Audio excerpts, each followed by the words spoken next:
This is a review of Love Lies Bleeding, which has actually been out for some time already in other countries, so it's not exactly a new movie for everyone. Anyway, it's another A24 movie.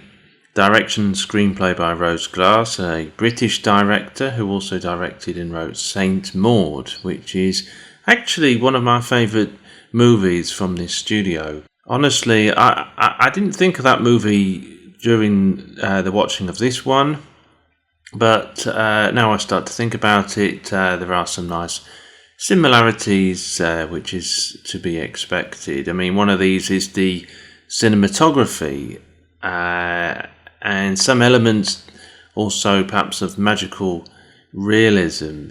Clearly, a certain amount of thought has gone into the cinematography, not only to recreate a 1980s aesthetic, but also to reflect the gritty, hard-edged crime thriller that it is. Overall, I really liked the grainy, old-style effect. There's a few other A24 movies, I think, that do this. Even maybe Certain Women. It's another film that stars Kristen Stewart. But I just think sometimes a more grainy camera effect sometimes looks better.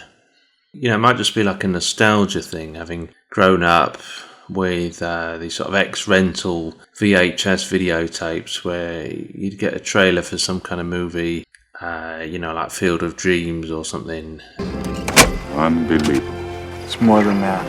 It's perfect. And there's a certain sound and colour to these movies that somehow just feels a bit more natural than some of these modern films where everything's too crisp, too clear, it's a bit computery generated and all that.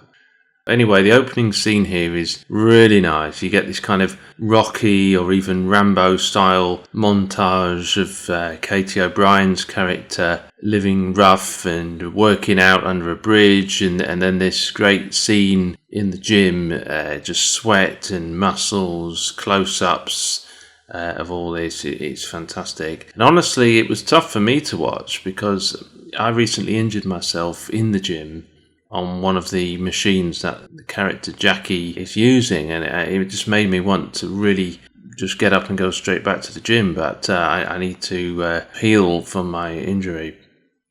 This is all pretty nostalgic for me because when I was quite young, I mean, I've always been skinny, but I loved Schwarzenegger's movies, Stallone, Van Damme, and so on, and this movie took me back to those times. I mean, I actually remember the 80s a bit, so it's not just movie nostalgia that I'm feeling, though it is mostly. Just while we're on the subject of 80s nostalgia, my previous review was on Maxine, which is also a A24 movie, and that's pretty similar as well. In fact, the way it wraps up seems very familiar. Anyway, so this is a movie about, this is a movie with a lesbian relationship. I found this aspect actually quite believable. I think perhaps even more so than this movie I reviewed called Ammonites. However, I did like that movie overall as well. I just want to also mention the pacing. It's not a non-stop thriller that just gets gradually more and more intense. Better examples of that kind of movie would be something like Wheelman or Uncut Gems.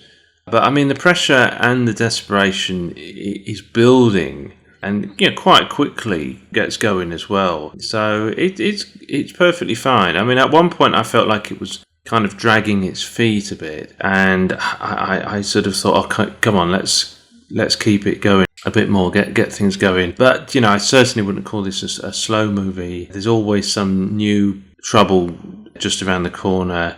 It takes you by surprise a couple of times as well. I think perhaps it had the pacing more like this A24 movie Good Time, where it sort of stops and starts a bit. I also even had a similar feeling to when I saw Moonlight at the cinema a few years ago now.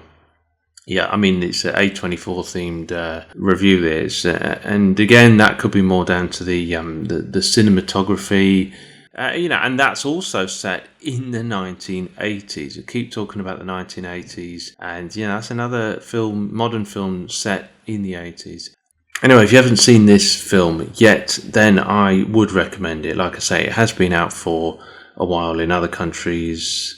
I think over here it's going to come out because I saw a preview screening. Yeah, it's another film, as I say, with 80s nostalgia, so bear that in mind. But I think this one does it really, really well. It's a really good ride, good story, great acting, definitely worth giving a go.